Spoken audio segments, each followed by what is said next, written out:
Ayun na nga, pasensya na po sa ating matatalinong supporters, special mention po ito para sa mga less fortunate. Pambihirang buhay gusto talaga nila yung pinapatulan sila at napapahiya.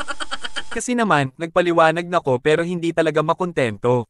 Una, tandaan po natin, hindi po tayo naglalabas ng anumang impormasyon dito nang hindi natin mapaninindigan. Kaya hanggang sa napakaliit na bagay ay tinitiyak nating mayroon tayong valid basis.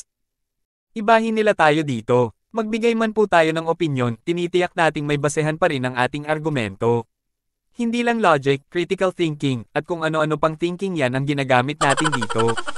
Ito na nga, may ipinadala sa aking screenshot kasi sa totoo lang ay hindi pa po ako nakapagbasa ng comments dahil may daddy duties ang inyo pong lingkod. Makikita ninyo rito ang halimbawa ng mga scholar ni Baby Boy Libayan. Tong mga scholar ni Bebo Boy talaga. O hindi ko kayo tinatawag na zombie, bobo, o ano ha? Liibayan. Tignan mo ang bunga ng mga DM anong pagtuturo mo ng batas, pagmasdan mo kung ano ang naidulot sa buhay nila. Okay, let's get started. Sinabi ko na nun pang nakaraan, bago nyo sabihing bayaran ako, lapag muna ng ebidensya. Okay ba yon? Syempre hindi, kasi para sa inyo, lahat ng isipin at sabihin nyo ay tama. Ayaw nyo nang hinahanapan kayo ng ebidensya para patunayan ang claims nyo.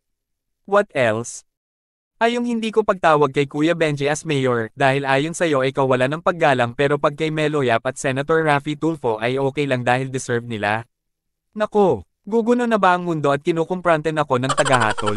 Just go. Sinabi ko na diba, hindi ako nagsasalita dito nang hindi ko kayang panindigan kahit sa pinakamaliit na bagay. Since big deal sa inyo kahit na sinabi ko na ang dahilan kung bakit hindi ko siya tinatawag na mayor, aba, mapilit pa rin. Walang sisihan ha, ginasto mo yan. Ayaw mo kasing maniwala. Nililigtas ko na nga kayo sa kahihiyan pero mapilit pa rin kayo. O heto namnamin nyo rin. Benji na lang. Kuya Benji na lang tawag mo sa akin. Happy na? Yan ang sinasabi ko sa inyo, sugod kasi ng sugod. Better luck next time, but nice try though. Liba yan. Yung mga OJT mo mahihina, hilaw pa. Ginawa nyo pa akong training ground, kayo talaga. Hala, balik dun. Benji na lang.